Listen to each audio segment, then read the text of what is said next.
जी welcome back. अभी हम वहीं से स्टार्ट लेंगे जहाँ पर हम बात कर रहे थे। हमारा वहीं से दोबारा स्टार्ट होगा। मैं बात कर रहा था वेबसाइट अप टाइम और सिक्योरिटी की, ठीक है? और रैंकिंग फैक्टर्स की बात की कि कुछ चीज़ें ऐसी हैं जिनको गूगल समझता है कि एक वेबसाइट के लिए अच्छी हैं, तो उन्हीं की बेस पे वो रैंक कर देता है वेबसाइट्स को, ठीक है? अच्छा, अभी हम चलेंगे कि अगर एक वेबसाइट डाउन जा रही है, तो कौन-सा एरर शो होगा? इस एरर से आपका अक्सर वास्ता पड़ता रहा होगा और एरर 404 आ जाता है। वो तब आता है जब आपकी वेबसाइट डाउन जा रही होती है, ठीक है? क्लाइंट सर्च करता है, उसे एरर 404 शो होता है ब्राउज़र के ऊपर।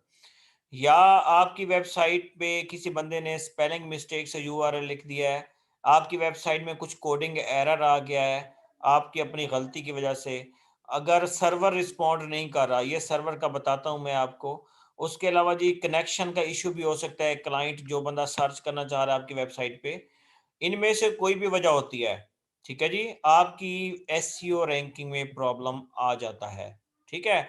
मैं आपको इसको बता दूँ, एक चीज़ को आप समझते हैं कि सर अगर एक बंदे का कनेक्शन का ही इश्यू है, तो आपकी रैंकिंग क्यों डाउन होगी? वो वजह गूगल को पता, वो किस बेस पे जो है ना वो ये पेनल्टी हमें डाल देता है। कनेक्शन का इश्यू है यूज़र का, ठीक है? फिर भी उसने सर्च किया ना, तो ब्राउज़र असल में गूगल का ब्राउज़र है, ठीक है? गूगल का ब्राउज़र ये समझता है कि बंदे ने तो सर्च किया, अब ये अलग चीज़ है कि उसकी वेबसाइट तक नहीं पहुँच पाया। ये इसको मैं तो कहूँगा कि टेक्नोलॉजिकल एरर है कि उसको भी हमारे खाते में डाल दिया जाता है, लेकिन बाकी चीज़ें तमाम ठीक हैं और यूआरएल वाला भी है कि उसने स्पेलिंग मिस्टेक कर दिया है, तो फिर भी वो डायरेक्ट हमारी उसके ऊपर नहीं आ पाएगा, ठीक है? लेकिन इसका ज़्यादा असर नहीं होता हमारे ऊपर, लेकिन इस चीज़ का व असर हो जाता है, जिस तरह हमें गाइड किया गया और या जिस तरह मेरा एक एक्सपीरियंस है एज़ अ एसईओ एक्सपर्ट। अच्छा, ये चीज़ें हैं जिनकी वज़ह से हमारी रैंकिंग का थोड़ा-सा होता है। आगे आप चलें, कुछ रीज़न हैं कि वेबसाइट डाउन क्यों होती है। वेबसाइट होस्टिंग काफ़ी इम्पोर्टेंट कॉन्सेप्ट है, इसको ज़रा समझ लें।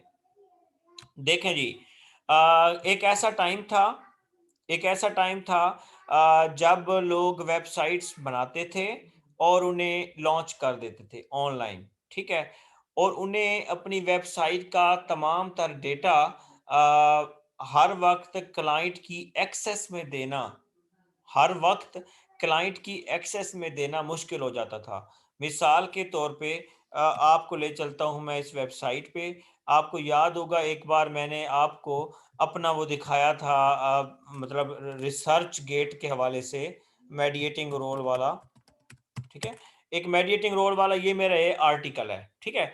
काफ़ी मशहूर आर्टिकल है, इसको लोग सर्च भी करते हैं। अभी मैं आपको इसके स्टैट दिखाऊँ तो मेबी काफ़ी लोगों ने पढ़ा है इसको, मुख्तलिफ़ कंट्रीज़ से लोग मुझे मैसेज भी कर देते हैं कि ये आर्टिकल की एक्सेस दे दें, हम इसको पढ़ना चाहते हैं। तो फिर मतलब इसके कुछ होते हैं रूल्स वगैरह। अच्छा, इसको देखें, मैं इसकी बात कर रहा हूँ। ये आर्टिकल अब मेरा पड़ा हुआ है वेबसाइट के ऊपर।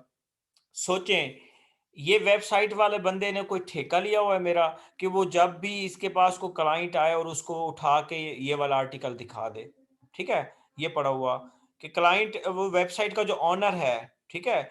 ये जो वेबसाइट है, इस वेबसाइट का जो ओनर है, रिसर्च गेट का जो ओनर है, उसने कौन-सी ज़िम्मेदारी ली हुई है मेरी कि भई आप जो है ना, आप जो है आपका जो आप आर्टिकल यहाँ पर डाल दें और हम जो है ना आपका आर्टिकल लोगों को दिखाएँगे। इसने कोई ज़िम्मेदारी नहीं ली हुई मेरी, ठीक है?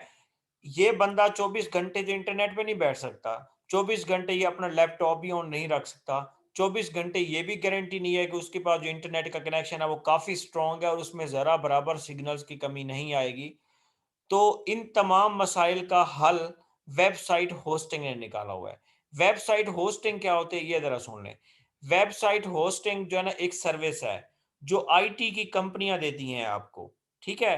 वो क्या करती हैं, वो कहते हैं जी आप आएँ हमसे होस्टिंग लें। हमसे होस्टिंग लें का मतलब क्या है? हमसे होस्टिंग लें का मतलब है कि आप हमारी सर्विस लें, आप अपनी वेबसाइट हमारे साथ बनाएँ, आप हमें मंथली फ़ीस दे दिया करें। एक हमारा पैकेज है 1500 वाला, एक हमारा पैकेज है 2000 वाला, एक पैकेज है 5000 वाला। आप जितना महँगा पैकेज लेंगे, हम उतनी ज़्यादा सर्विसेज़ देंगे आपके कस्टमर्स को, ठीक है? तो वेबसाइट होस्टिंग का एक प्लान आप हमसे खरीद लें।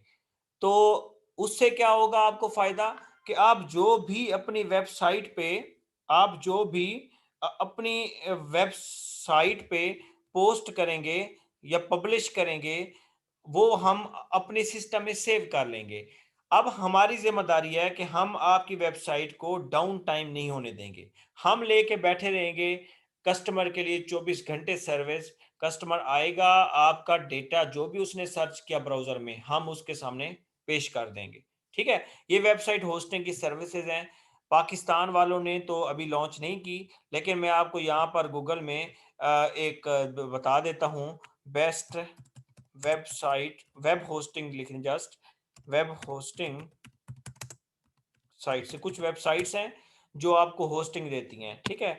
मेरा जो अपना पर्सनल एक्सपीरियंस है, वो गोस्ट होस्ट गेटर वालों के साथ अच्छा है मेरा। ये पड़ी हुई है, इकट्ठा फोटो देख लें इसमें। इसमें ब्लियो होस्ट है, ये अच्छी है, मेरा एक्सपीरियंस इनके साथ बहुत अच्छा रहा है। उसका होस्टिंगर मैं सबसे ज़्यादा इसको रैंक करूँगा, बहुत अच्छी है। और बाकी भी अच्छी हैं, गोडैडी भी बहुत ही अच्छी है। ये 3 मेरा पर्सनल एक्सपीरियंस है। ठीक है? और 1-2 दोस्तों ने मुझे नेक्स्ट ये कहा है कि आप इसको एक बार चेक करें, ये भी अच्छी है, सुनने में आ रहा है। अच्छा, ये होस्टिंग क्या है? आप सिंपली वेबसाइट पे जाते हैं, इनकी वेबसाइट पे, इनसे रिक्वेस्ट करते हैं कि हम आपसे प्लान लेना चाहते हैं और आप हमें प्लान दे दें, ठीक है? और वो आपसे पेमेंट ले लेते हैं आपके डेबिट क्रेडिट कार्ड से, और आपको महीने या 2 महीने का जो भी पैकेज आप परचेज़ करते हैं, आपको मिल जाता है। इसके ऊपर बाकायदा हमारा अलग से लेक्चर होगा। फिलहाल मैं आपको ले चलता हूँ थ्योरी की तरफ, कि वेब होस्टिंग आपको अच्छी कंपनी की लेनी है, ठीक है? वेब होस्टिंग अच्छी होगी, फास्ट होगी और सिक्योर भी होनी चाहिए। वो ऐसे कोई लोकल होस्टिंग ना ले लें आप। आप अच्छी लें जो इंटरनेशनल लेवल पे ब्रांड हो। जिस तरह आप अच्छे जूते लेते हैं, अच्छे कपड़े लेते हैं, सेम इस तरह होस्टिंग भी अच्छी लेनी है, ताकि आपके कस्टमर्स जो हैं वो सैटिस्फाई रहें, उनको हर वक़्त जिस मकसद के लिए आए वो अवेलेबल हो। एनटीएस वालों ने काफ़ी महँगी होस्टिंग ली हुई है किसी कंपनी से, क्योंकि उनके लाखों की तादाद में विज़िटर्स आते हैं रेगुलर, और वो चाहते हैं कि हमारे कस्टमर ना जाएँ। होस्टिंग पैकेज भी अच्छा लें। वो ना हो आप जो है ना 1500 वाला पैकेज फॉर एग्ज़ाम्पल ले लेते हैं, और इसके अंदर रेंज है कि हम आपकी 1500 में जस्ट 1 महीने के लिए ऑनलाइन रहेंगे, आपको ऑनलाइन रखेंगे, और 1 महीने बाद जब आप नई फ़ीस देंगे तो हम इसको दोबारा ऑनलाइन कर देंगे, अदरवाइज़ हम इसको डाउन टाइम में ले जाएँगे। ठीक है? तो आप पैकेज अच्छा ले लें, 1500 वाला बेशक ले लें। उसकी स्पीड का ख़्याल रखें, उसकी जो आपको मेमोरी मिलती है वो उसका ख़्याल रखें, उस पे लोड कितना होना चाहिए, कितने विज़िटर एक टाइम में, उसकी बैंडविड्थ होती है, यानी कि कितने कस्टमर एक ही टाइम में कितने हज़ार लोग आ सकते हैं। क्या पता 1500 की वेबसाइट ले रहे हैं तो सिर्फ़ 20,000 लोग अलाउड हों उसमें एक टाइम में विज़िट करने के लिए, ठीक है? और इतना डेटा 1 मिनट में डाउनलोड किए जाने के काबिल भी हो आपकी वेबसाइट से। इस तरह के कुछ टेक्निकल चीज़ें होती हैं, आपके पैसों पे डिपेंड करता है और आपकी होस्टिंग पे भी डिपेंड करता है कि आपने किस कंपनी की ली है। आई थिंक ये क्लियर हो गया होगा आपको। नेक्स्ट आता है कोड इश्यूज़। कोडिंग के इश्यूज ना आने दें। आप डेवलपर बिठाएं, आपकी वेबसाइट में कोई कोडिंग का इशू आता है, कोई कोड ब्रेक हो जाता है, कोई यूआरएल ब्रेक हो, यूआरएल भी टूट जाते हैं, ठीक है? हैकर्स अटैक करते हैं तो आपके यूआरएल्स कुछ टूट जाते हैं, सिक्योरिटी कंप्रोमाइज होने का खतरा होता है, तो आपको कोड्स वगैरह का भी ऑडिट करते रहना है। आप सोचेंगे ये सर तो पढ़ाए जा रहे हैं, हम कैसे होस्टिंग कैसे, कुछ टेंशन नहीं लेनी। आपको बेसिक्स पता होंगी तो फिर मैं आपको एडवांस लेवल की तरफ ले जाऊंगा, आप फिलहाल ईजी होके समझे। अच्छा, उसके अलावा जी कुछ सॉफ्टवेयर्स हैं, जैसा कि वर्डप्रेस और Magento. Magento e commerce business, आप कोई चीज़ लेना चाहते हैं, बेचना चाहते हैं, तो वो लोग अगर वेबसाइट बनाएंगे तो मजेंटो पे बनाएंगे, और अगर आप जर्नल वेबसाइट बनाना चाहते हैं कोई, तो वो आप वर्डप्रेस पे बनाएंगे। आप सोचेंगे सर आपने तो फिर अपनी वेबसाइट ब्लॉगर पे बनाई हुई है। असल में ब्लॉगर काफ़ी आसान है समझाना शुरू-शुरू में। अगर मैं डायरेक्ट आपको वर्डप्रेस पे ले जाता तो आपके लिए ख़ासा मुश्किल हो जाता। इसलिए मैं आपको पहले ज़रा ईज़ी से एडवांस की तरफ ले जाऊँगा, लेकिन हम बाद पे चलेंगे। मैं जस्ट आपको बता रहा हूँ कि ये कुछ वेबसाइट डेवलप करने के लिए ये होस्टिंग ये जो है वर्डप्रेस, इसको सीएमएस कहा जाता है, ठीक है जी? सीएमएस, मैजेंटो का सीएमएस, वर्डप्रेस का है, शॉपिफ़ाई वालों का है, और कुछ और भी प्राइवेट हैं। तो ये वाले जो है ना ये काफ़ी हेल्प करते होते हैं। अब बात आती है जी एसएसएल सर्टिफिकेट, ठीक है? आप लोगों ने अक्सर देखा होगा आपके जहाँ लिखा होता है HTTP, hyper text transfer protocol, जहाँ ये लिखा होता है ना, एस नहीं लगा होता, वहां पर आता है नॉट सिक्योर। आपने अक्सर वेबसाइट पे देखा होगा, यानी आप सर्च करते हैं यहाँ पर, अगर मैं इसके शुरू वाले यूआरएल पे जाऊं तो ये देखें HTTPS लिखा हुआ है। इट मीन्स कि इट्स अ सिक्योर वेबसाइट। ठीक है, ये एस ऐसे नहीं लग गया, एस लगाने के लिए इनको फी पे करना पड़ी। ठीक है, वो सिक्योरिटी प्रोटोकॉल होता है, आपके यूआरएल को सिक्योर कर देता है।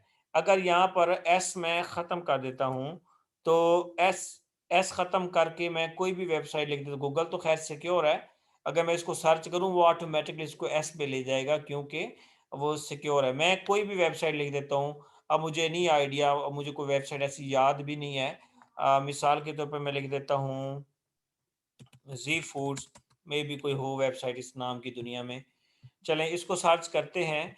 और ये एच टी टी पी के नाम से मतलब वेबसाइट है नहीं, चलो मैं इसको देख लेता हूँ, लेकिन ये भी H T T P S, ये देखें नॉट सिक्योर, बाई चांस हमारा अंदाज़ा सही निकला।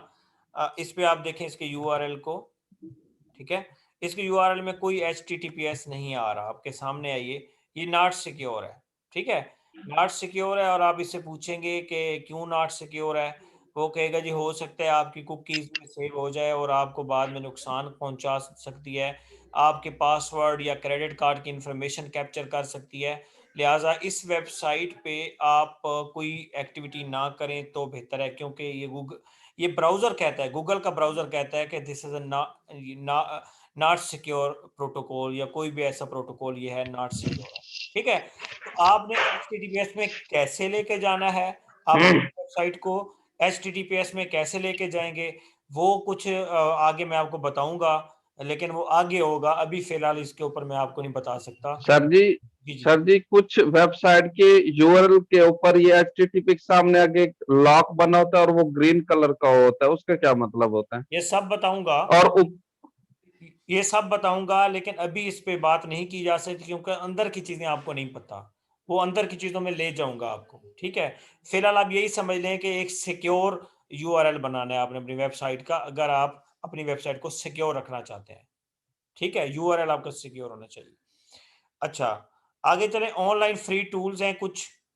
ठीक है, ऑनलाइन फ्री टूल्स मौजूद हैं जो आपको बताते रहते हैं कि आपकी वेबसाइट इस वक्त डाउन जा रही है। मतलब एक ऐसा टूल भी है जिसको आप पैसे पे कर देते हो मंथली, और उसको आप कहते हैं कि जी ये मेरी वेबसाइट का यूआरएल है, आप इसे देखते रहें, जब भी ये डाउन होने लगे या हमारा जो पैकेज है वो एंड होने लगे, तो आपने हमें इतने दिन पहले नोटिफाई कर देना है कि जी आपकी वेबसाइट डाउन हो जाएगी, आप फी पे कर दें।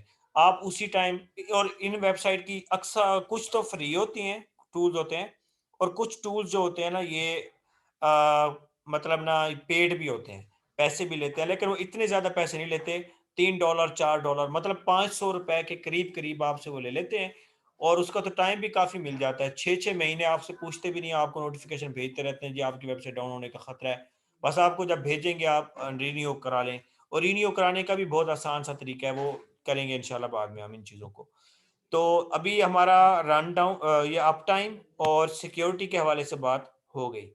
ठीक है, अब हम चलते हैं हमारा एक्सटर्नल लिंकिंग की तरफ।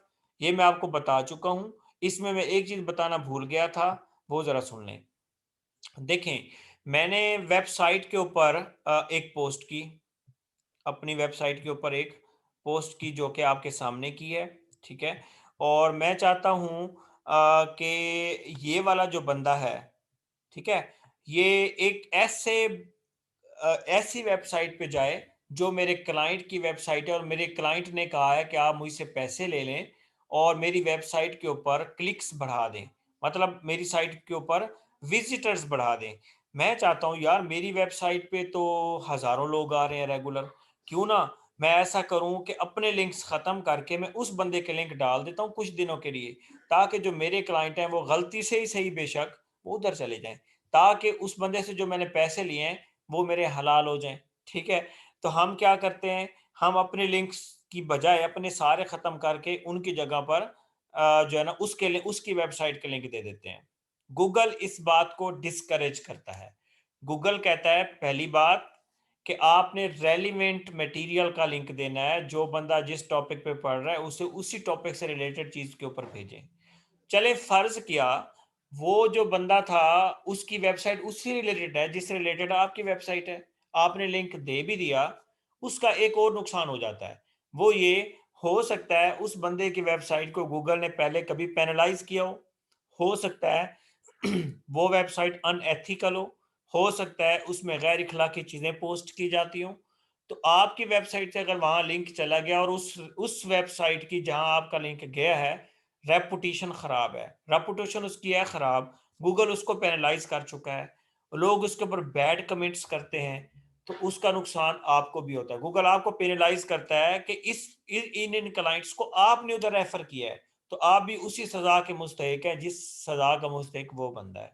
आई थिंक आपको एक्सटर्नल लिंक्स का आइडिया हो गया होगा, और एक्सटर्नल लिंक्स में आपने क्या नहीं करना वो भी मैंने बता दिया। यहाँ क्लियर होगी यहाँ तक बात?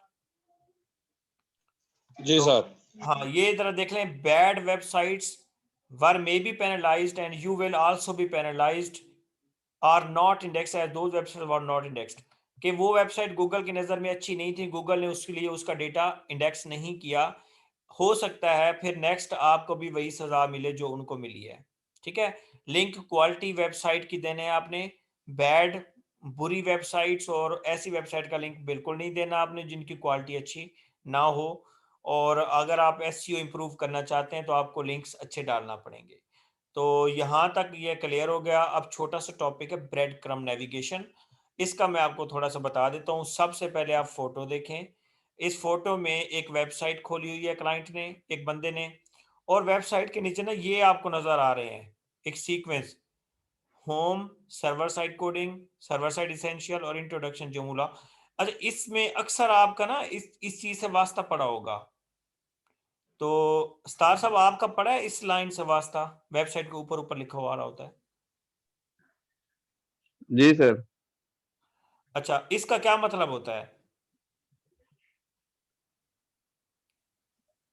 तो ये जो बैक अकाउंट पर जिसको ये होस्टिंग सर्वर सपोर्ट कर रहा होता है सर जी।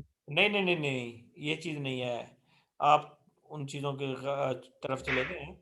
अब मेरी बात सुने, फॉर एग्जांपल मैं ये खोलता हूँ पीसी, ठीक है, ये देखें, ठीक है जी।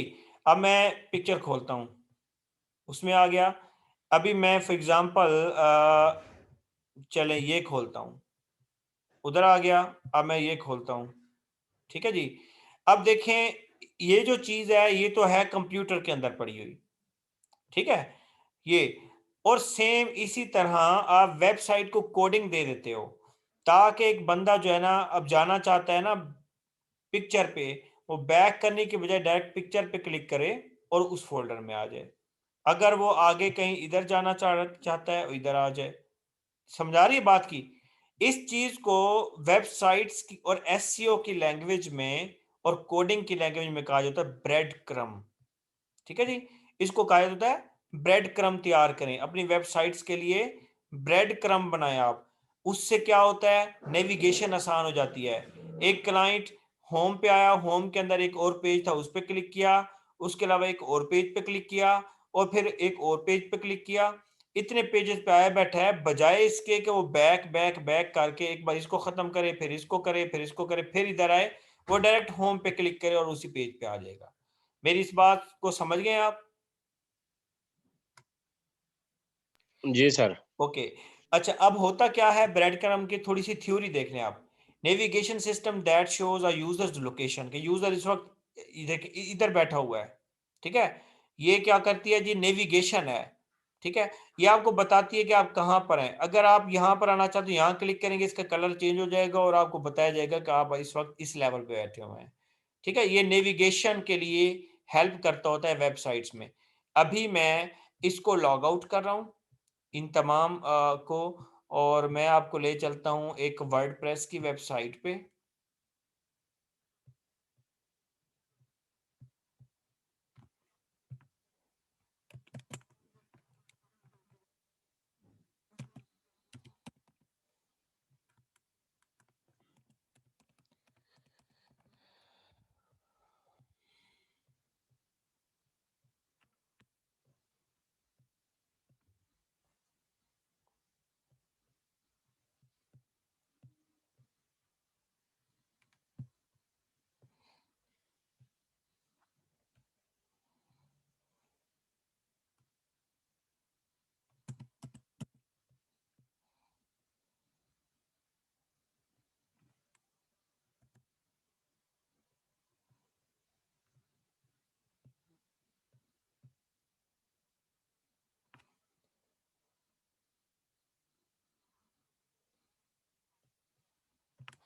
देखें, जिस तरह आप एक वेबसाइट पे बैठे हुए थे उधर ब्लॉगर के अंदर, वो मैंने आपको बताया था ना, वो ज़रा जो है ना वो होती है थोड़ा-सा ना ईज़ी होती है आपके समझने के लिए, ये थोड़ी कॉम्प्लिकेटेड वेबसाइट होती है। ये अभी आपके सामने मैंने एक मूवी की बनाई हुई है एक वेबसाइट, ये आपके सामने वेबसाइट खुल गई इसका, ये बिल्कुल बाकी ये चीज़ें तो सेम है, जो जैसी वहाँ पर है वैसी यहाँ पर है, ठीक है? अच्छा, मैं आपको समझाना चाह रहा था ब्रेड क्रम्ब। अब जो ब्रेड क्रम्ब हैं, ये इतने ईज़ी नहीं होते। उसके लिए करना पड़ती होती है आपको अच्छी खासी कोडिंग, ठीक है? अपनी वेबसाइट में आप ब्रेड क्रम्ब देना चाहते हैं कि मतलब यहाँ पर एक बंदा ओपन करता है मेरी वेबसाइट को, मिसाल के तौर पे चलें होम पे बैठे हुए हैं हम, ये होम का यूआरएल ओपन हो गया और उसके बाद एक क्लाइंट चला गया है हेलो वर्ल्ड के ऊपर, और हेलो वर्ल्ड के अलावा ऊपर ब्रेड क्रम्ब शो होने चाहिए उसको, ठीक है? पता हो कि ये बंदा पहले यहाँ आया था, फिर यहाँ आया था, फिर यहाँ आया था। ये सब कुछ करने के लिए कोडिंग चाहिए, ठीक है? अब लोगों को ये मसला होता था, अब मुझे तो कोडिंग आती नहीं है। अगर मुझे कोडिंग नहीं आती तो क्या मैं फिर एसईओ सीख सकता हूँ? तो मेरा जवाब है यस। अगर आपको कोडिंग नहीं आती, आप फिर भी एसईओ सीख सकते हैं। आप सिंपली, ये डैशबोर्ड है, जिस तरह उसका डैशबोर्ड था, ये थोड़ा कॉम्प्लिकेटेड होता है। इस डैशबोर्ड में नीचे आएँगे, आप आएँगे प्लगइन्स के ऊपर, ठीक है? प्लगइन्स को क्लिक करें। प्लगइन्स क्या होते हैं? ये सुन लें एक बार। प्लगइन्स ऐसी चीज़ें होती हैं जो आपकी वेबसाइट को ईज़िली चलाने में आपकी हेल्प कर देती हैं। जो चीज़ें आपको नहीं करनी आती, वो प्लगइन आपको हेल्प करा देता होता है करने के लिए, ठीक है? इधर हज़ारों प्लगइन्स पड़े होते हैं। फॉर एग्ज़ाम्पल मैं जो है ना देखता हूँ कि मेरे एक्टिव कौन से प्लगइन है, इसको मैं देख लेता हूँ एक बार। तो इसमें देखें आप, एक मेरा है फ्लेक्सी ब्रेड क्रम्ब के नाम से, मैंने आप लोगों के लिए इंस्टॉल करके रखा हुआ था। चलें मैं इसको फॉर एग्ज़ाम्पल आपके सामने एक बार डीएक्टिवेट कर देता हूँ। डीएक्टिवेट करने के बाद जो है ना यहाँ से वो ख़त्म हो गया, ठीक है? और इसका मतलब ये इनएक्टिव में आ गया होगा। मैं इनएक्टिव में आता हूँ और इनएक्टिव में आके इसको कर देता हूँ डिलीट, ताकि आप लोगों को समझा पाऊँ कि मैं इसको इंस्टॉल कैसे करूँगा, ठीक है? अभी मैं वापस जाता हूँ और यहाँ पर आता हूँ, ऐड न्यू करूँगा। और ऐड न्यू करने के बाद ये देखिए, ये सारे प्लगइन्स हैं जो आपको हेल्प करते हैं मुख्तलिफ चीज़ें मतलब ना सेट करने के लिए। मिसाल के तौर पे मैं इसी वेबसाइट, जो मूवी के बारे में वेबसाइट है, इसी वेबसाइट पे मैं लेक्चर्स भी देना चाहता हूँ मूवीज़ के बारे में, लोगों को पढ़ाना चाहता हूँ, तो मैं यहाँ पर आके लिख दूँगा एलएमएस, ठीक है? और मैं सर्च करता हूँ क्या एलएमएस से रिलेटेड कोई चीज़ें हैं? यस।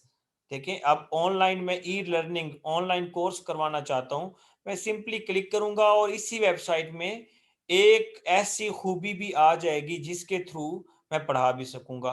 मैं कहता हूँ नहीं, नहीं, नहीं, मैं ये एलएम पढ़ाना नहीं चाहता, मैं डिज़ाइन, ठीक है? डिज़ाइन के बारे में कुछ करना चाहता हूँ यहाँ पर। तो डिज़ाइन से रिलेटेड भी कुछ प्लगइन्स पड़े होंगे, जो मुझे हेल्प करेंगे डिज़ाइन के बारे में पढ़ाने के लिए, ठीक है? फ़िलहाल मैं ब्रेड क्रम्ब देना चाहता हूँ, तो मैं यहाँ पर लिखता हूँ फ्लेक्सी, ठीक है? वो नीचे आ गया और इसको मैं करूँगा जी सर्च, और सो स्मूथ मेथड, इसको एक्टिवेट करूँगा। एक्टिवेट करने के बाद इसको मैं, ये एक्टिवेट हो गया। अब मैं क्या करूँगा जी, ऑटो अपडेट्स करता रहता है ये, ठीक है जी? अपडेट्स करता है। अब मैं जाऊँगा इधर,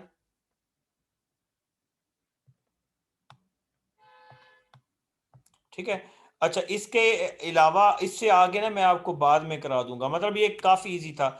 अब मैंने ये प्लगइन दे दिया, अब ये प्लगइन मुझे बताता रहेगा कि भाई आपकी वेबसाइट में प्लगइन्स ठीक नहीं डाले हुए। जस्ट आप एक बटन इसके ऊपर क्लिक करेंगे और ये खुद ब खुद आपकी तमाम वेबसाइट के जितने पेजेस हैं, उन सब के प्लगइन्स आपको बनाकर दे देगा। So simple. तो आज के लिए मेरी तरफ से इतना ही टॉपिक था। तो इंशाअल्लाह मज़ीद जो हमारे लेक्चर्स हैं एसईओ के ऊपर, वो हम कल से स्टार्ट करेंगे। और अभी आपके कोई क्वेश्चंस हैं तो आप लाज़मी जो है ना मुझसे कर सकते हैं।